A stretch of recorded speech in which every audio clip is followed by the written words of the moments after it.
Romans chapter 15, verse 13. Hi, guys. Thanks for showing up here. Now may the God of hope fill you with all joy and peace in believing, so that you will abound in hope by the power of the Holy Spirit.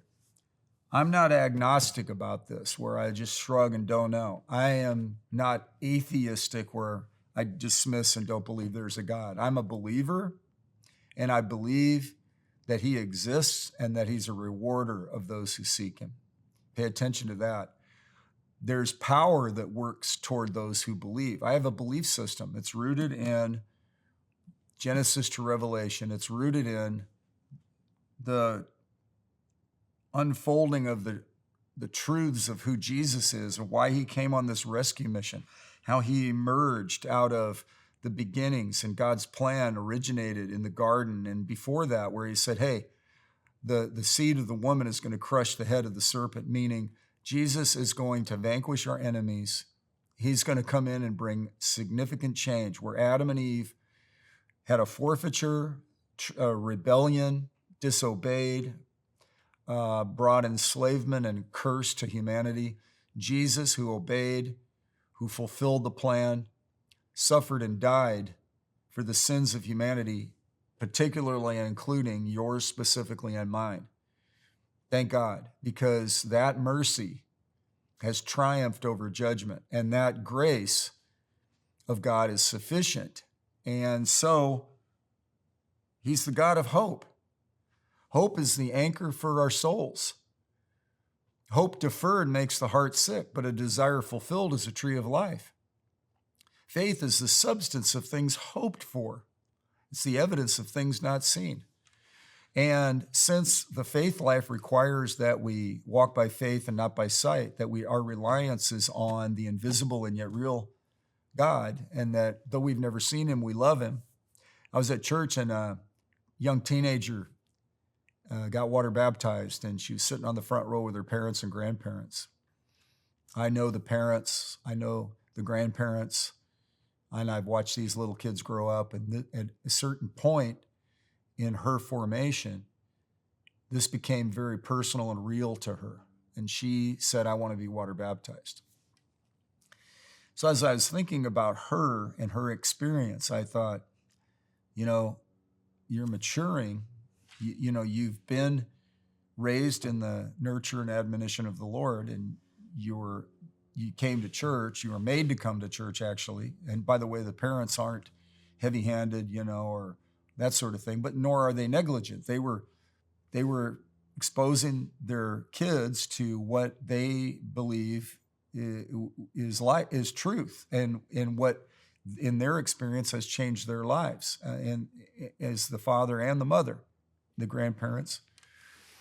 But here's this young person taking it on for herself. And I've seen this as a pastor now for decades, where I've watched infants become toddlers, who became preteens, who at a certain point some of them said, I don't want to go to church anymore.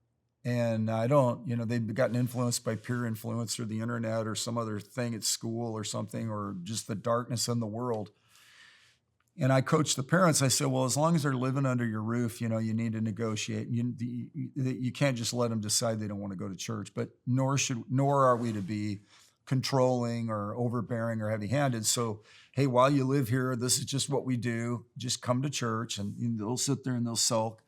Well, I've watched those sulking ones just in that atmosphere soften. I've watched some of them frankly harden, but in this case with this girl on the front row, I looked at her and I thought, this is becoming real for you. And I could see a hopefulness in her, and I could see she's tracking with what she's inherited from her parents and grandparents. This was spoken of about Timothy by Paul when he said, I can see the faith in you that, cascaded down from your grandmother and your mother, Lois and Eunice, and it's now in you.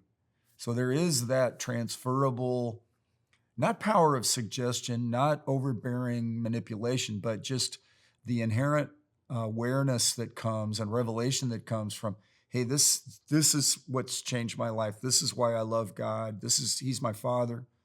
Jesus is my Lord and Savior, and the Word of God is a reliable directive. And this is my experience brought me to this point, and now you have your experience. You know, preachers' kids, they didn't pick.